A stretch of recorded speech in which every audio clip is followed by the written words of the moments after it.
Hello mga kasyurikat og sumakatkat. Hello, hello, hello.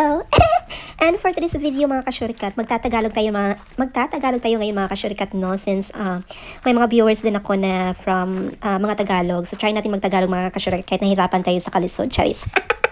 Actually mga kasyurikat, nagtatagalog talaga dati ako sa mga content ko. Pero ngayon iti-try ko ulit magtagalog, no? Pero nandito pala tayo ngayon sa mga kasyurikat, sa Alice Tainer.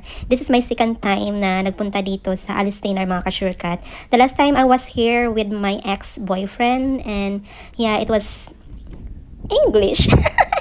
Oo nga mga kasyurikat, ang ganda-ganda dito mga kasyurikat, lalo na't kapag maganda yung araw, napaka-relaxing niya, and maganda siya sa mga hiking mga kasyurikat, no? Kasi malayo talaga siya.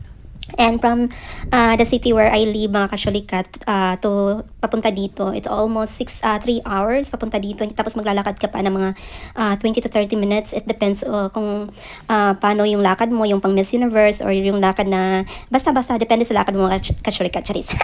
So nandito na tayo talaga sa Alice Tainer mga kasyurikat. If I'm not mistaken, it's 59 stones ang parang siyang naka-oblong dito mga kasyurikat, no? At malapit siya sa dagat.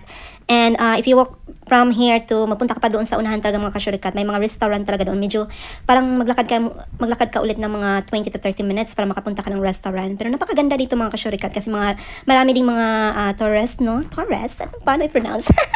Marami ding mga ibang mga bakasyonistang pumupunta dito para lang makita nila yung Alice Tainer. But this time mga kasyurikat, no, mag-isa lang ako ditong pumunta kasi wala na nga tayong chowa, no? Charis.